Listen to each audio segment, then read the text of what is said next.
Bonjour et bienvenue sur la chaîne.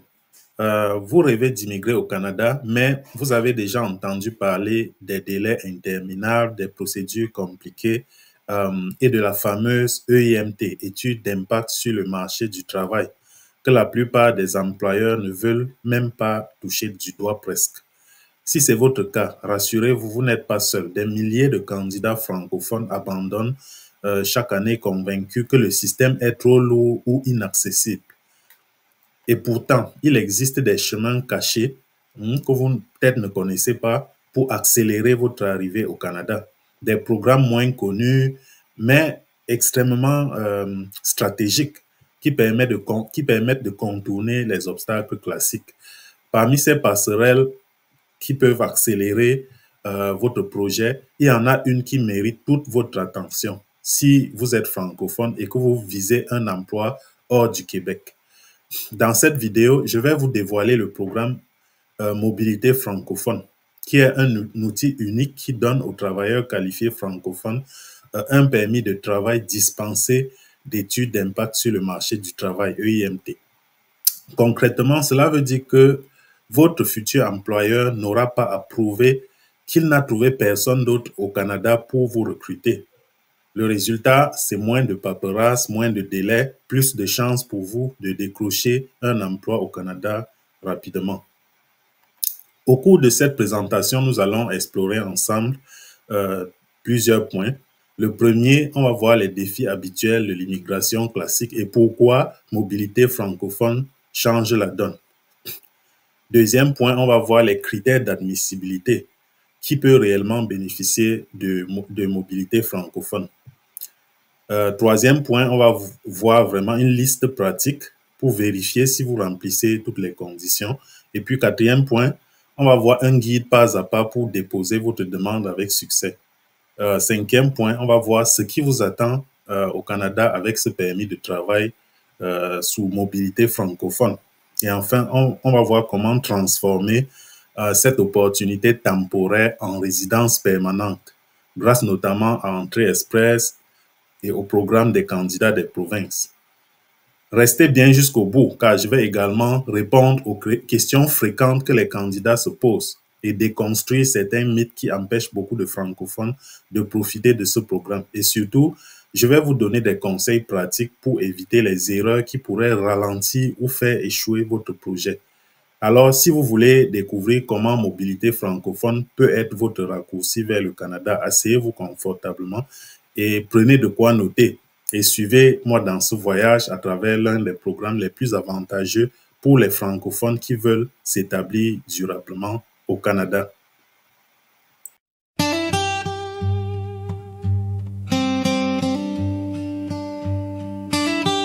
Alors, premièrement, on va voir les défis de l'immigration classique.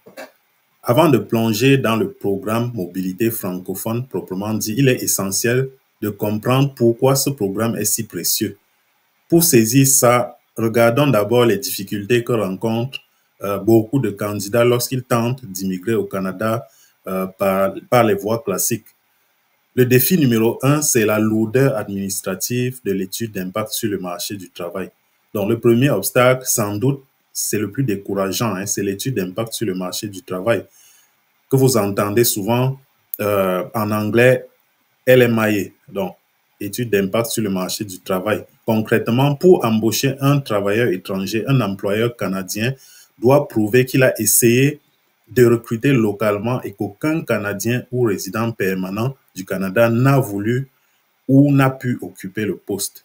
Donc, cela implique des annonces de recrutement pendant plusieurs semaines.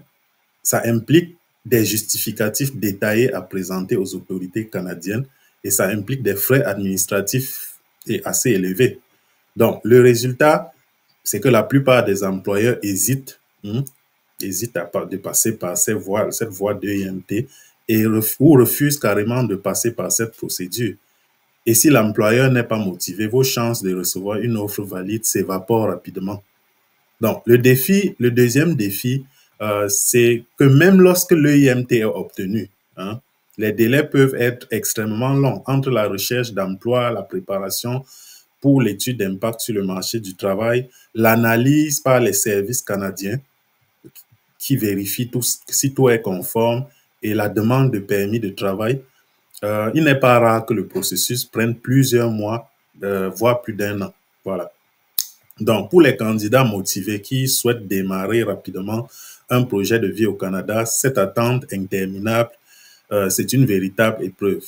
Beaucoup finissent par abandonner ou chercher d'autres pays d'accueil, par exemple. Voilà.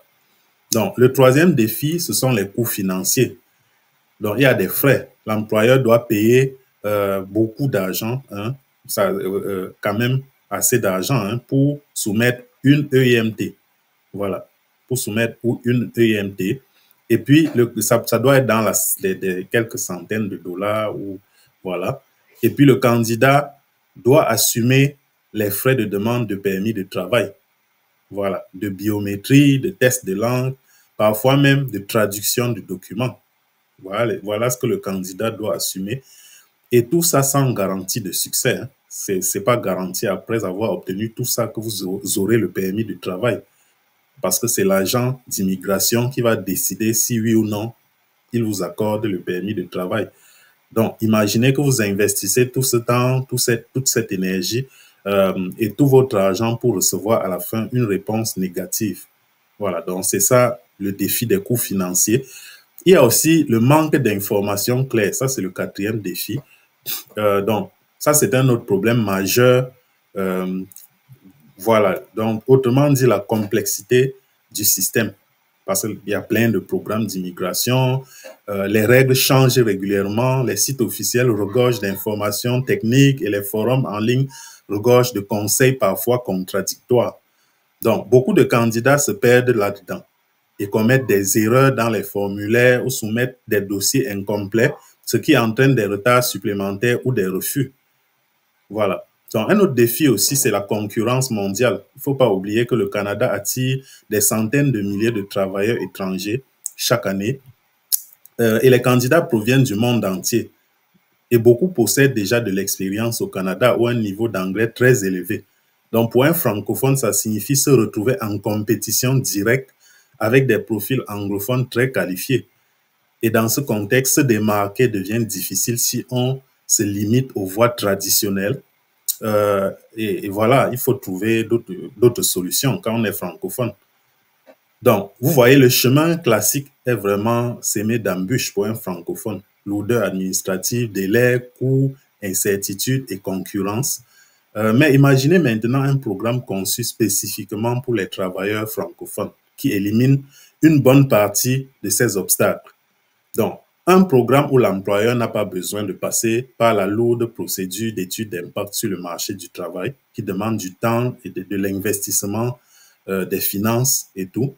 Donc, où les délais sont plus courts, quelque chose où les délais sont plus courts et où votre maîtrise du français devient un atout majeur au lieu d'un simple détail. Voilà, c'est exactement ce que propose le programme Mobilité francophone.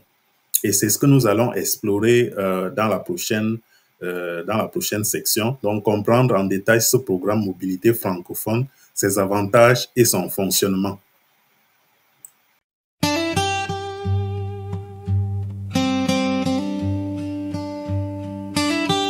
Maintenant, nous allons essayer de comprendre le programme Mobilité francophone. Donc, nous avons vu les difficultés des voies traditionnelles et voilà, nous allons parler de cette alternative conçue pour les francophones. Donc, c'est un programme peu connu, mais qui peut véritablement changer la donne pour tous ceux qui souhaitent travailler et s'établir au Canada hors Québec. Donc, c'est quoi Mobilité francophone? C'est une mesure mise en place par le gouvernement canadien afin de faciliter le recrutement de travailleurs étrangers francophones dans les provinces et territoires hors Québec. Donc, ça fait partie de la stratégie un peu. C'est un des outils pour attirer les francophones.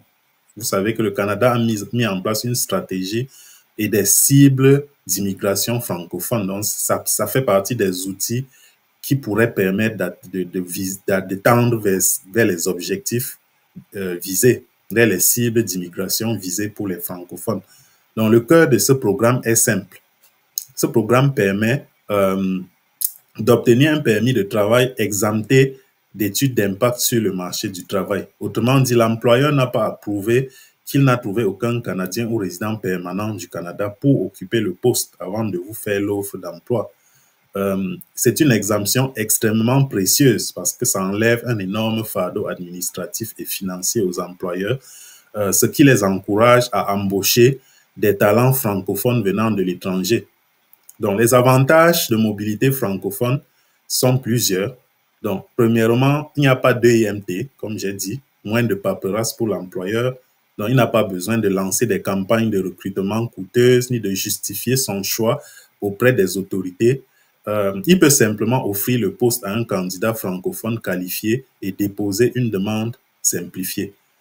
Deuxièmement, des délais plus courts, parce qu'en supprimant l'étape de IMT, la demande de permis de travail avance beaucoup plus vite. Cela permet aux candidats francophones de s'installer au Canada plus facilement, plus rapidement.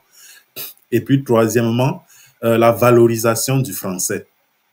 Voilà, comme j'ai dit tantôt, il y a des cibles d'immigration francophone. Donc, le français, c'est vraiment une priorité pour le gouvernement canadien d'après les dernières communications officielles. Donc, le Canada reconnaît que la présence de travailleurs francophones favorise le développement des communautés francophones en situation minoritaire. Autrement dit, parler français devient un atout stratégique pour décrocher un emploi au Canada. Donc, un permis ouvert à plusieurs professions, ça c'est un autre avantage. Le permis mobilité francophone, contrairement à d'autres programmes limités à certains métiers ou secteurs, le programme mobilité francophone couvre une grande variété de professions qualifiées. Donc, voilà vraiment les avantages de mobilité francophone. Et puis, qui peut en bénéficier? Parce que c'est une question aussi qu'on peut se poser, parce que ce n'est pas ouvert à tout le monde. Hein, c'est pas ouvert à tout le monde. Donc, voici quelques conditions générales.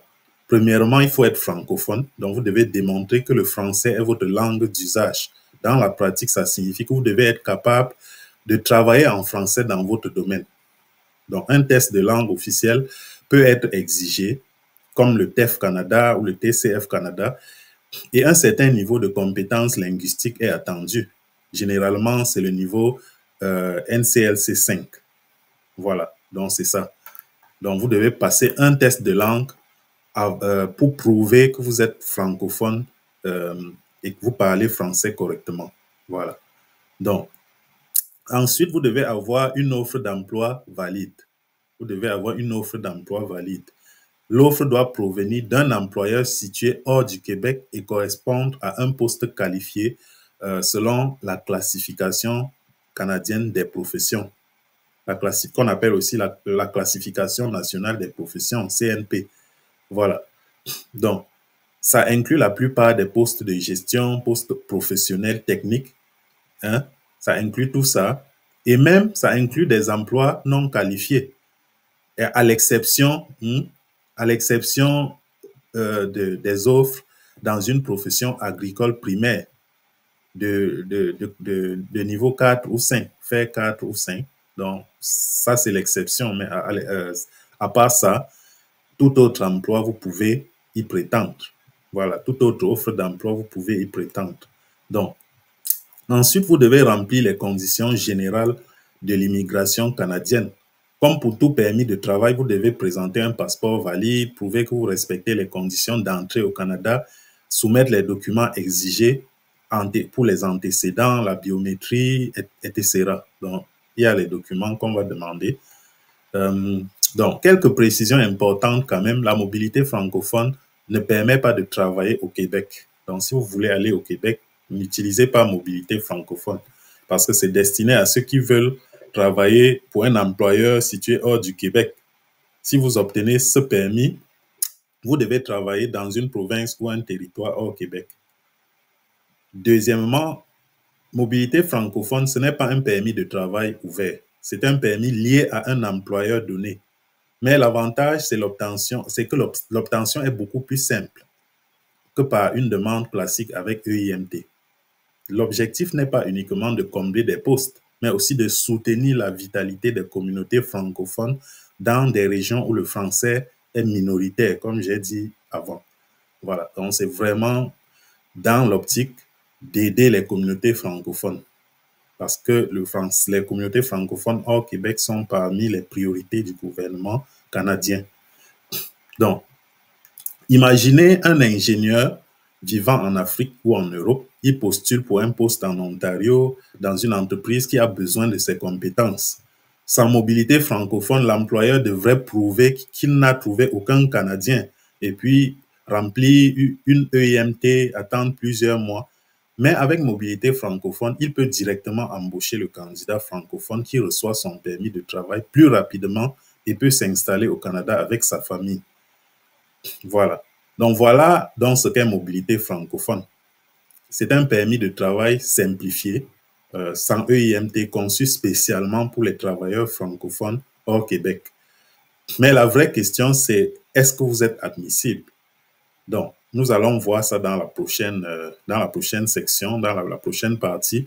On va décortiquer ensemble les critères précis d'admissibilité avec une checklist claire et simple à suivre pour que vous sachiez tout de suite si vous pouvez vous aussi bénéficier de ce programme. Voilà. Donc, passons à la prochaine partie.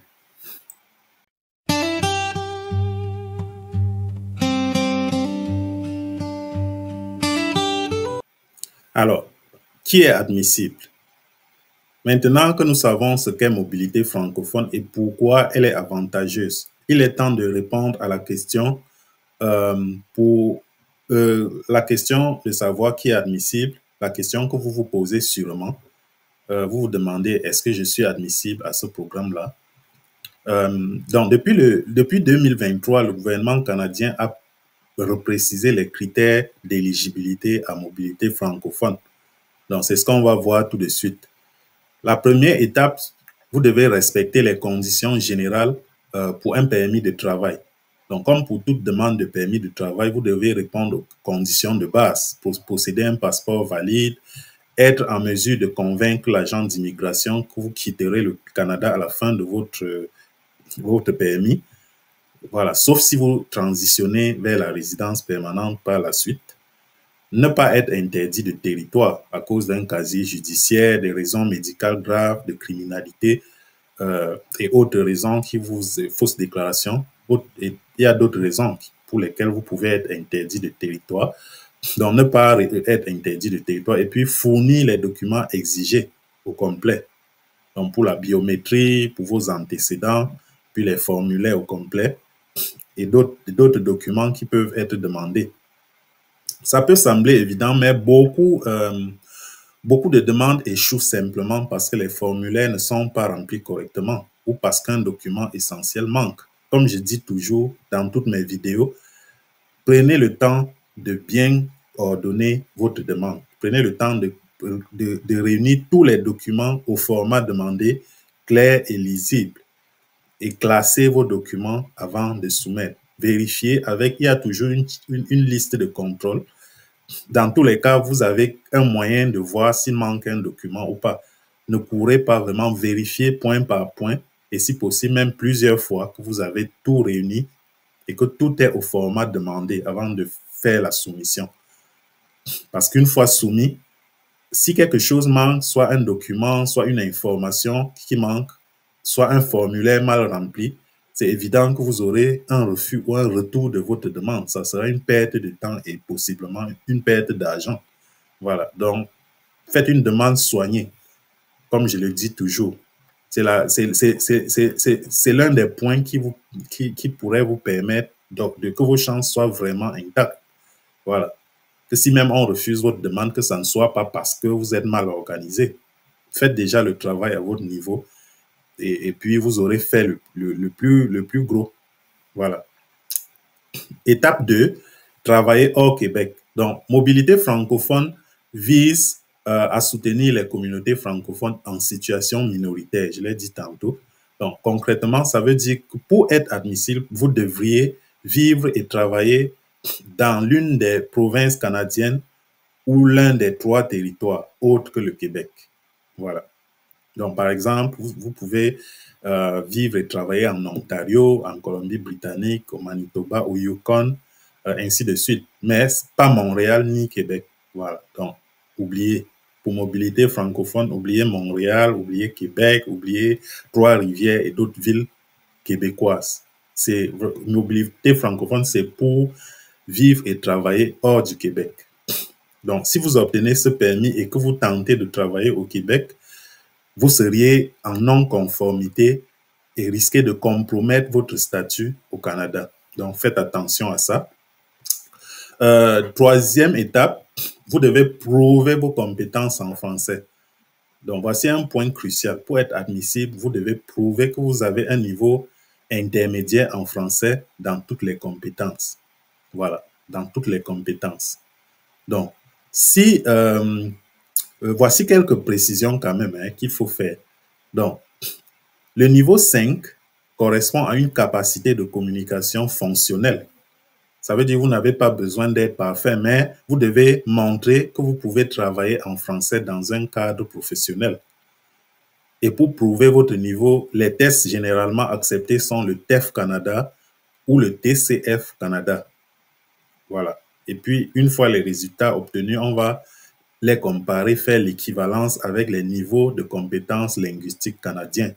Et ça doit être équivalent au niveau 5 ou plus pour que vous puissiez répondre aux critères du programme mobilité francophone.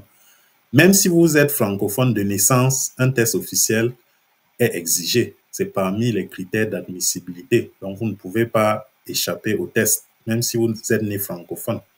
Voilà. Donc, attention à ne pas sous-estimer ce critère. Parce que beaucoup de candidats pensent que parler français à la maison suffit. Mais il faut une preuve officielle. Et puis, préparez-vous, je le dis aussi toujours dans certains, je l'ai dit dans certaines vidéos, préparez-vous avant de passer les tests de langue. Parce que si vous n'atteignez pas le niveau requis, vous allez devoir tout recommencer. Pas juste la compétence que vous avez ratée. Vous allez devoir reprendre toutes les compétences. Voilà. Quatrième étape, avoir une offre d'emploi valide. Donc, une autre condition clé, vous devez disposer d'une offre d'emploi au Canada. Depuis 2023, les règles se sont un peu assouplies. Votre offre peut concerner n'importe quelle catégorie de la CNP, à l'exception, comme j'ai dit, des emplois dans une profession agricole primaire de niveau FAIR 4 et 5. Donc, les professions agricoles primaires classées FAIR 4 et 5 ne sont pas admissibles. Ça couvre tous les autres niveaux. Voilà. Donc, 0, 1, 2, 3, 4, 5, sauf ce que je viens de dire. Par exemple, un poste de gestionnaire, un poste d'ingénieur, un poste d'infirmier, de technicien, de travailleur dans le commerce, ça peut être admissible. Mais pas un emploi, par exemple, de manœuvre agricole non qualifié. Vous comprenez? Voilà. Donc, ce que doit contenir une offre d'emploi valide, essentiellement, ça doit être rédigé par un employeur canadien hors Québec. Ça doit préciser les détails du poste, titre, tâche, salaire, durée de l'emploi, et puis respecter les lois du travail de la province ou du territoire concerné. Voilà, donc c'est ça. Et puis, il y a quelques pièges quand même et erreurs à éviter. Beaucoup de candidats échouent à cette étape pour des raisons évitables.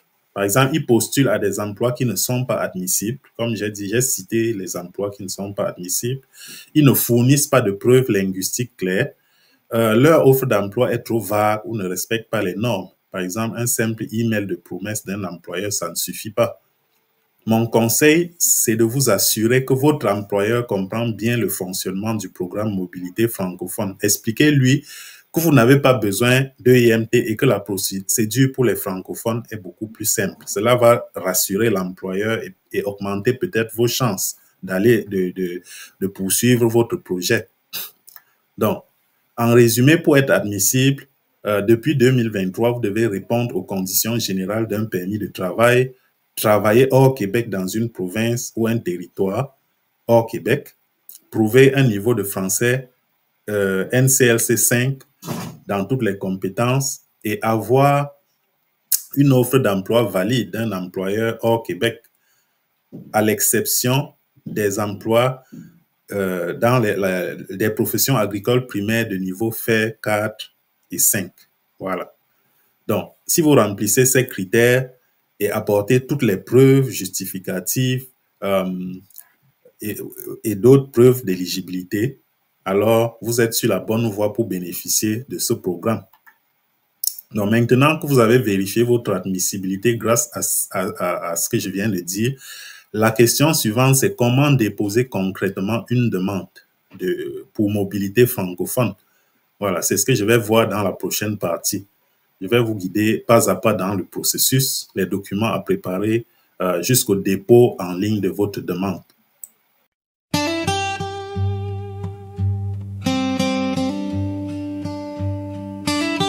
OK, donc maintenant, on va voir étape par étape comment présenter une demande de mobilité francophone. Maintenant que vous savez ce que c'est que ce programme et que vous avez vérifié votre admissibilité, vous passez au concret. Donc, l'étape 1, c'est préparer vos documents. Donc, avant même de commencer à remplir, à créer un compte en ligne, remplir les formulaires en ligne, assurez-vous d'avoir tous les documents nécessaires. La plupart des documents viennent du fait qu'un candidat a déclaré certaines informations et puis il faut apporter les preuves. Donc, les documents que vous allez fournir viennent de ce que vont aboutir logiquement à ce que vous allez déclarer. Voilà. Donc, si vous voulez éviter des retards, ne soumettez pas de dossier incomplet. Donc, voici la liste de base. Il vous faut, de façon basique, un passeport valide, des preuves de votre compétence en français, une offre d'emploi. J'ai expliqué ce que c'est. Un contrat ou une lettre d'embauche signée par votre employeur, votre futur employeur, un CV détaillé, vos diplômes et relevés de notes, des certificats ou licences professionnelles, une preuve de fonds suffisants. Maintenant, c'est exigé. Et puis des documents familiaux. Voilà, vos documents d'identité, ainsi de suite. Voilà. Et puis tout ce qui démontre vos antécédents. Voilà un peu. Donc, en gros, c'est ça. Deuxième étape, vous devez créer un compte en ligne. Voilà. Donc, c'est sur le site officiel canada.ca, sur le site du gouvernement canadien. Vous allez créer un compte en ligne, à moins que vous soyez représenté. Donc, si vous êtes représenté, tout ça, c'est votre représentant. Par exemple, moi, si je vous représente, c'est moi qui vais créer le compte et puis faire tout ça en votre nom. Prochaine étape, c'est remplir les formulaires. Voilà, donc une fois le compte créé, vous devez remplir tous les formulaires en ligne. Vous devez remplir les formulaires. Et puis, une fois remplis les formulaires de demande, d'abord, avant de passer à la prochaine étape, c'est bien de préciser, vous devez être précis et cohérent. Les informations que vous fournissez doivent être précises et cohérentes. Voilà. Vous devez tout vérifier avant de valider, avant de soumettre. Donc, prochaine étape, payer les frais. Donc, vous devez payer les frais liés à ce programme. Les frais changent souvent, donc vous devez toujours vérifier quels sont les frais de traitement. Les frais liés au permis de travail, frais de biométrie. Donc, vous devez toujours vérifier. Il y a sur le site du gouvernement canadien aussi une page qui détaille les frais pour différentes demandes d'immigration. Donc, vous pouvez aller vérifier.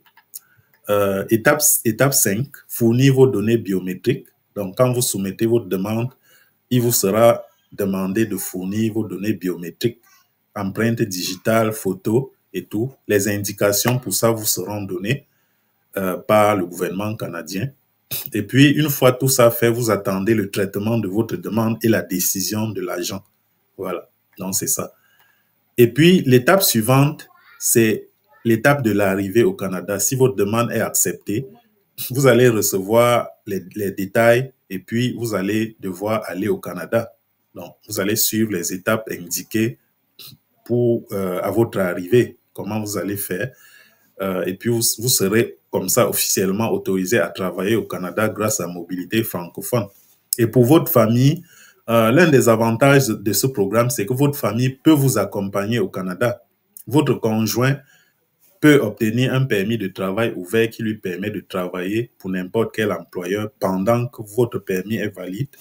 Et puis, vos enfants peuvent étudier à l'école ou à l'université. Et même des enfants qui sont un peu plus grands peuvent obtenir un permis de travail ouvert aussi. Vos enfants dépendants peuvent obtenir un permis de travail ouvert. Et puis, comme j'ai dit, vos enfants peuvent fréquenter l'école et l'université.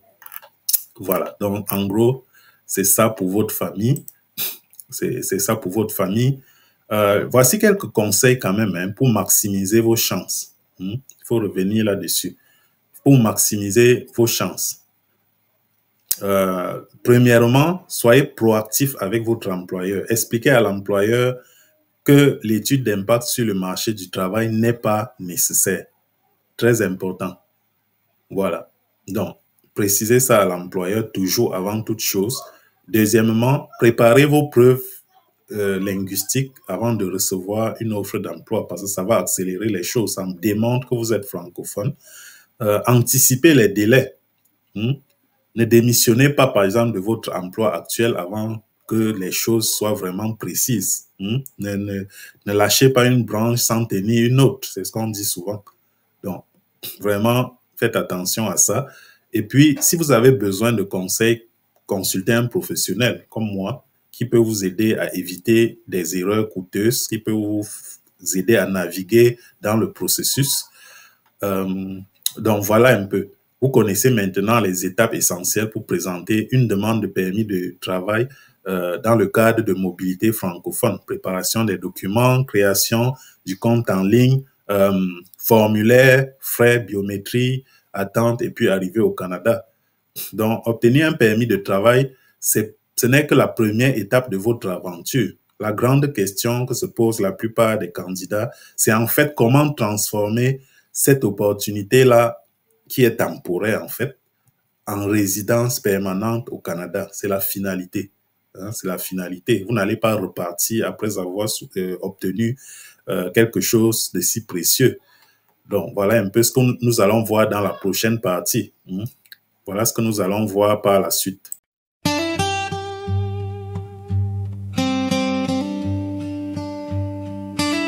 Voilà, donc maintenant, nous allons voir le point vivre et travailler au Canada grâce à Mobilité francophone. Donc, vous avez déposé votre demande, elle a été acceptée et vous arrivez enfin au Canada avec votre permis de travail sous Mobilité francophone. Mais à quoi pouvez-vous vous attendre concrètement une fois installé? Comment se déroule la vie professionnelle et familiale avec ce statut? Donc, voyons ensemble les aspects pratiques de ce programme. Donc, il y a d'abord les conditions de votre permis de travail, parce que les permis ont toujours des conditions. Donc, Mobilité francophone vous donne un permis de travail lié à un employeur spécifique. Ça signifie que vous pouvez travailler uniquement pour l'entreprise qui vous a embauché.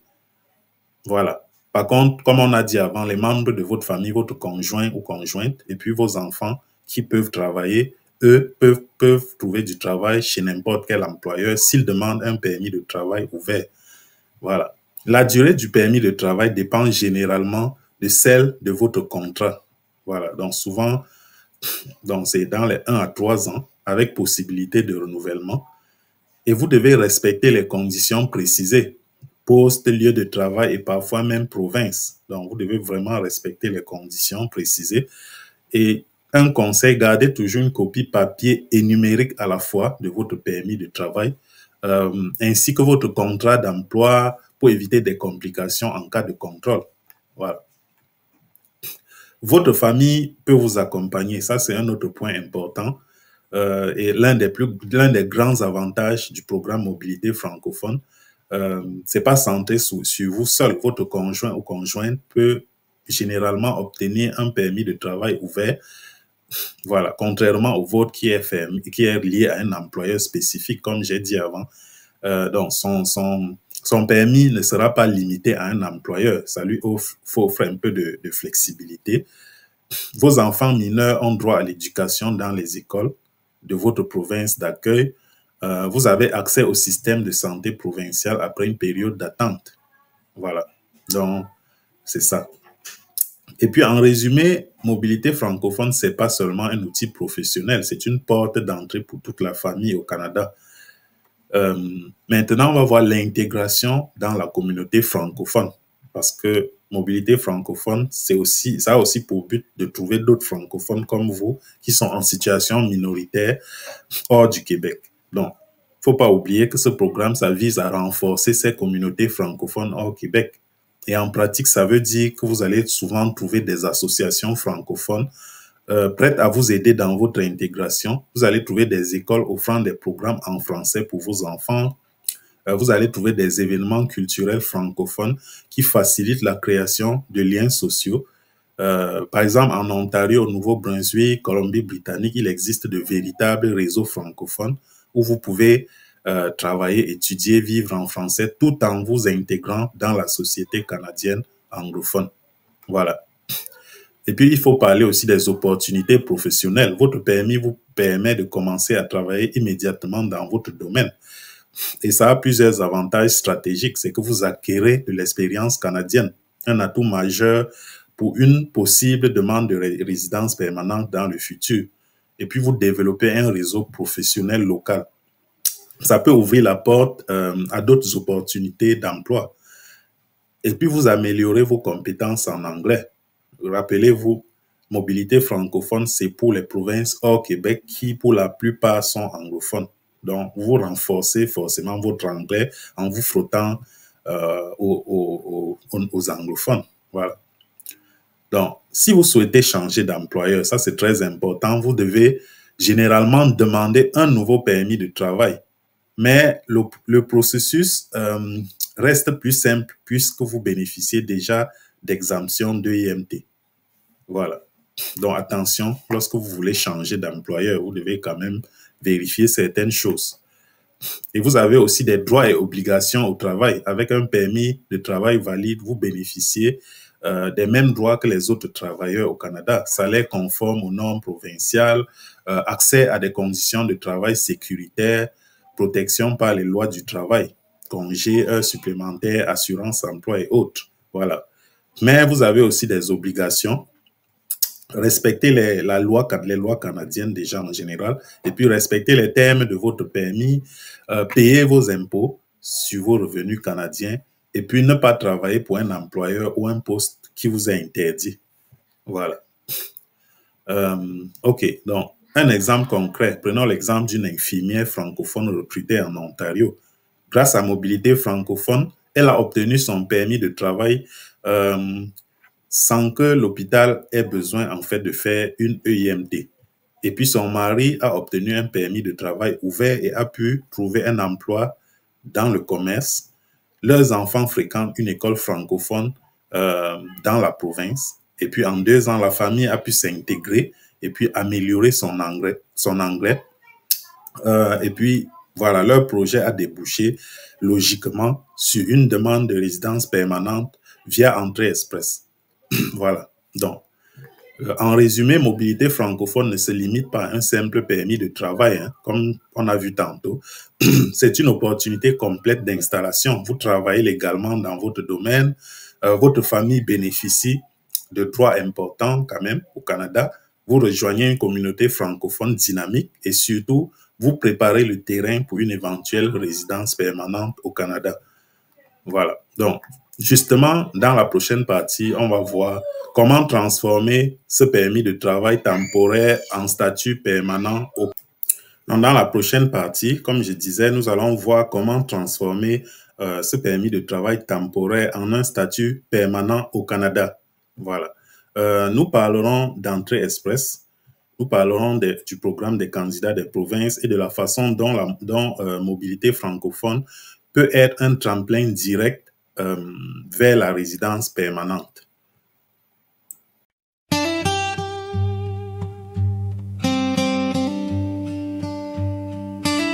Voilà, donc nous allons voir, comme je disais, comment passer à la résidence permanente un peu.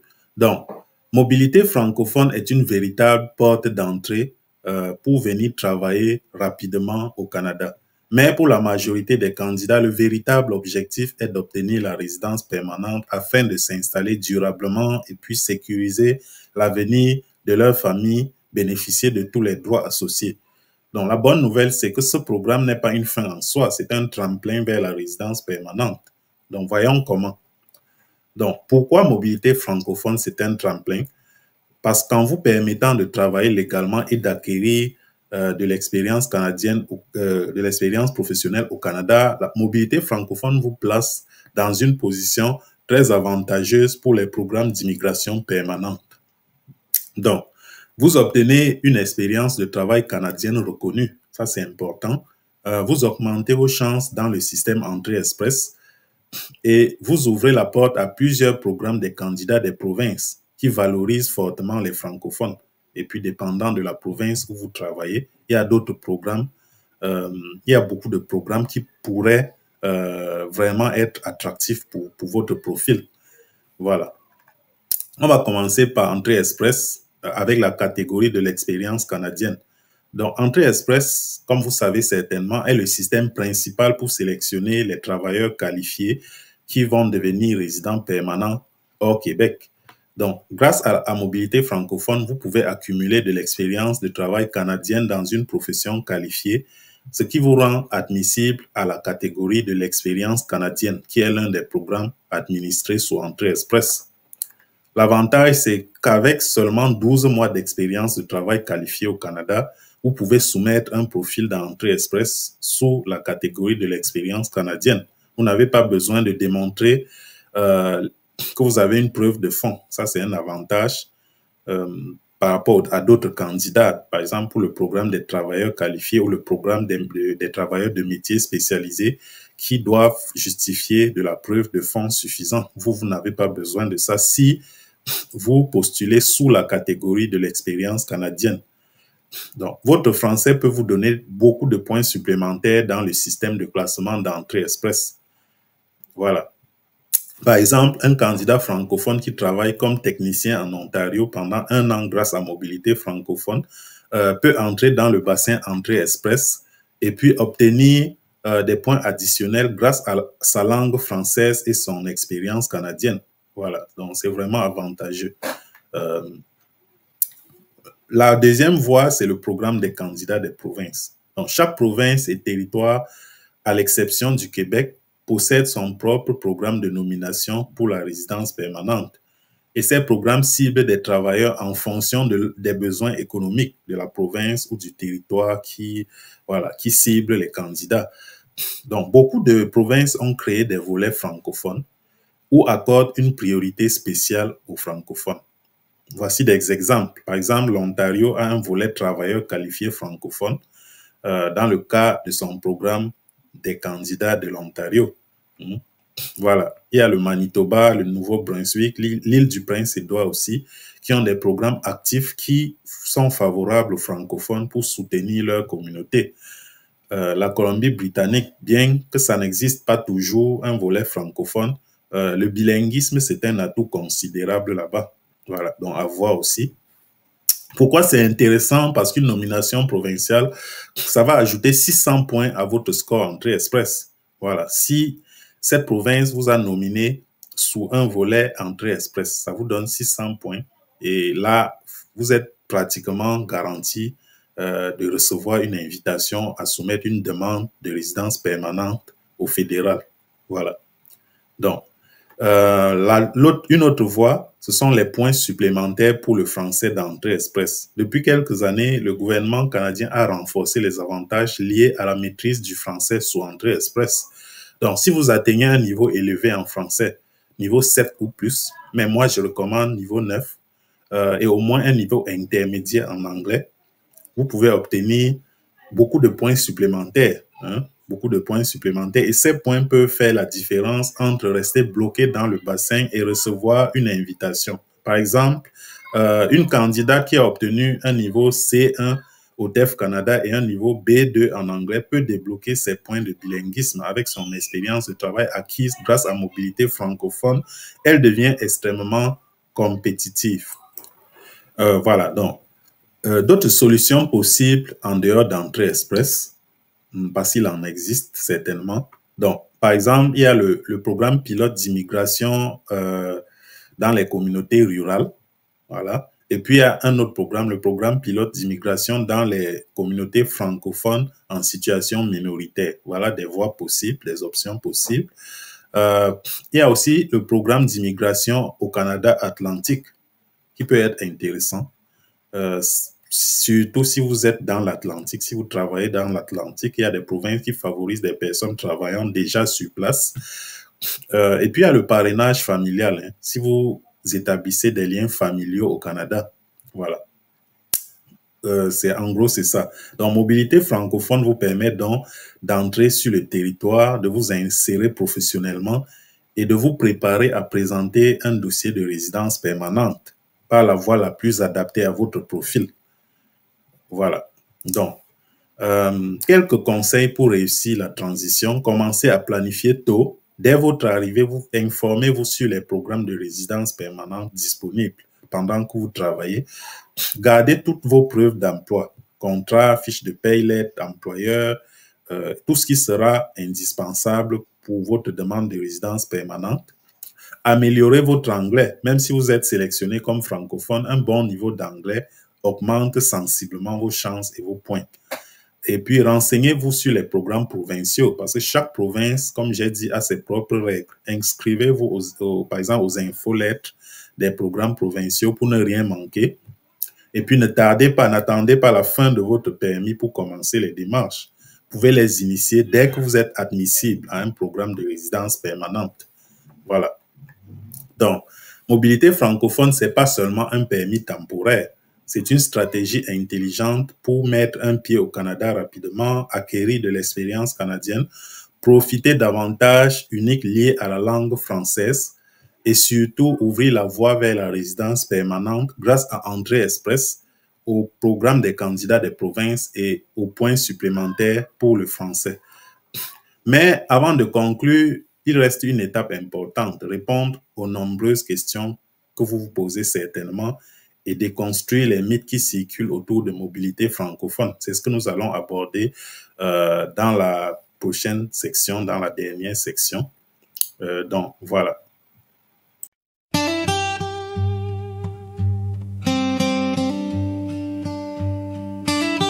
Voilà, donc on va voir les questions fréquentes et les mythes sur la mobilité francophone. Donc, avant de conclure, prenons un moment pour le faire. Il existe encore beaucoup de mythes et de fausses croyances autour du programme Mobilité francophone. Et croyez-moi, ces idées reçues empêchent de nombreux francophones de saisir cette opportunité-là. Donc, essayons de démêler le vrai du faux. Première question, est-ce que vous devez déjà être au Canada pour présenter une demande? La réponse est clairement non. La beauté de mobilité francophone, c'est que vous pouvez présenter votre demande directement depuis l'étranger. Tant que vous avez une offre d'emploi valide et que vous remplissez les conditions du programme, vous pouvez déposer votre dossier en ligne depuis votre pays de résidence. Bien sûr, certains candidats déjà présents au Canada avec un statut temporaire, comme les étudiants, les visiteurs et d'autres permis, pourraient aussi faire la transition vers mobilité francophone. Ça, c'est sous réserve de vérifier s'ils sont autorisés à le faire. Voilà. Donc, deuxième question, est-ce que vous pouvez travailler au Québec avec mobilité francophone? Absolument pas. Vous ne pouvez pas le faire. Donc, mobilité francophone, comme j'ai dit avant, c'est un programme créé pour soutenir les communautés francophones en situation minoritaire hors du Québec. Cela signifie que ce permis ne s'applique pas au Québec. Si vous voulez travailler au Québec, vous devez passer par d'autres programmes comme le certificat de sélection du Québec. Vous devez obtenir le certificat de sélection du Québec. Voilà, c'est un document que vous obtenez après avoir été éligible à plusieurs programmes possibles de résidence de sélection du Québec. Donc, une fois éligible à ces programmes de résidence permanente au Québec, vous recevez le certificat de sélection du Québec et puis ça permet que vous alliez au fédéral qui est la prochaine étape, faire une demande. Mais mobilité francophone ne fait pas partie des programmes pour aller au Québec temporairement. Voilà. Donc, à exclure. Troisième question, est-ce que toutes les professions sont admissibles? Oui, avec une exception. Depuis le 15 juin 2023, donc une offre d'emploi dans n'importe quelle catégorie CNP, donc fait 1, 2, 3, 4 ou 5 est admissible. il y a une seule restriction. C'est pour les professions agricoles primaires de niveau 4 et 5, de faire 4, 5, qui ne sont pas incluses. Donc, que vous soyez gestionnaire, ingénieur, infirmier, technicien ou même employé dans le commerce, vous pourriez être admissible à mobilité francophone. Alors, une autre question. Est-ce que l'anglais est obligatoire pour vous? La réponse est non, l'anglais n'est pas obligatoire. La principale condition est de prouver votre niveau de français, qui doit être niveau NCLC 5 dans toutes les compétences, au moins, donc NCLC 5 ou plus. Cependant, dans la pratique, avoir un minimum d'anglais, ça peut vous aider pour travailler dans un environnement bilingue, pour vous intégrer dans la société canadienne et surtout pour obtenir plus de points d'entrée express plus tard lorsque vous ferez la transition vers la résidence permanente. Voilà. OK. Une autre question. Est-ce réservé aux métiers spécialisés ou hautement qualifiés? Est-ce que mobilité francophone est réservée aux métiers spécialisés ou hautement qualifiés? La réponse est non. Contrairement à certaines idées reçues, ce programme ne vise pas uniquement les ingénieurs, les médecins, les informaticiens ou d'autres métiers analogues. Même des métiers techniques ou intermédiaires peuvent être admissibles. L'important, c'est que votre offre d'emploi soit valide et que vous remplissiez les critères linguistiques. Alors, une autre question. Est-ce que l'employeur doit prouver avec mobilité francophone qu'il n'a trouvé personne d'autre au Canada pour l'emploi? La réponse est non. C'est précisément ce qui distingue mobilité francophone des autres programmes. L'employeur n'a pas besoin de passer par une étude d'impact sur le marché du travail. Ça veut dire moins de paperasse, moins de délais, plus de chances que l'employeur accepte de vous recruter. Voilà. Une question aussi, est-ce que le programme mène directement à la résidence permanente? Non, pas directement, parce que Mobilité francophone vous donne un permis de travail temporaire, mais c'est conçu comme un tremplin. Après 12 mois d'expérience au Canada, vous pourriez être admissible à Entrée Express sous la catégorie de l'expérience canadienne. Et vous pouvez aussi accéder à d'autres programmes provinciaux qui valorisent les francophones. Donc oui, ce programme peut conduire à la résidence permanente. Mais il faut franchir des étapes. Il faut déjà venir utiliser votre permis de travail avant. Voilà, donc c'est pas directement, ça ne mène pas directement vers la résidence permanente. Alors, une autre question, est-ce que vous devez avoir un niveau parfait en français pour être admissible? La réponse est non. Le critère linguistique exigé, c'est NCLC 5. Donc, pas besoin d'être un expert, d'être parfait et tout, mais vous devez avoir un niveau fonctionnel pour travailler, NCLC 5 ou plus. Voilà. Prochaine question, est-ce que le conjoint et les enfants peuvent venir avec vous? La réponse est oui. Votre conjoint peut obtenir un permis de travail ouvert et vos enfants mineurs ont accès à l'école, à la formation, que ce soit au niveau primaire, secondaire, universitaire. Vos enfants y ont accès. Ça fait que mobilité francophone, c'est une option idéale pour les familles. Voilà. Donc, voilà un mythe courant. Si je viens avec ce permis, est-ce que je dois rester toute ma vie dans la province où je travaille? C'est faux. Ce permis est lié à un employeur spécifique, mais ça ne vous oblige pas à rester toute votre vie dans la province où vous êtes allé avec mobilité francophone. Vous pouvez changer d'employeur, mais avec un nouveau permis. Ou plus tard, après votre résidence permanente, vous pouvez vous établir dans la province ou le territoire de votre choix, tant que c'est hors du Québec. Si vous passez par un programme d'immigration permanente au Canada hors Québec. Voilà. Donc, un autre mythe courant, on dit c'est trop beau pour être vrai. Ce programme doit être très limité, c'est ce que certains disent, ils n'y croient pas. Et c'est faux. La mobilité francophone existe depuis plusieurs années et a été renforcée en 2023. Le Canada cherche activement à attirer plus de francophones hors du Québec, comme on l'a dit déjà, et c'est donc un véritable levier stratégique. Et ce n'est pas un programme marginal ou temporaire, c'est vraiment un levier pour vous, que vous devriez explorer. Donc, vous voyez, la mobilité francophone est entourée de beaucoup de malentendus En réalité, c'est un programme ouvert, accessible et stratégique pour tous les francophones qui veulent venir travailler au Canada rapidement et bâtir un avenir permanent, possiblement. Donc, maintenant que nous avons répondu aux questions et démystifié les idées reçues, il est temps que nous concluions cette présentation. Et dans la dernière partie, donc, je vais résumer les points clés, vous donner un dernier conseil et surtout comment me contacter si vous voulez, voilà, qu'on voit ensemble si le programme mobilité francophone vous convient. Et on va étudier votre profil pour ça et puis on verra si c'est possible pour vous et votre famille. Voilà, donc nous arrivons à la fin de cette présentation sur mobilité francophone. Nous avons vu ensemble les défis de l'immigration classique, nous avons découvert ensemble ce programme et exploré les critères d'admissibilité, détaillé les étapes pour présenter une demande et compris comment ça peut devenir pour vous un véritable tremplin vers la résidence permanente au Canada.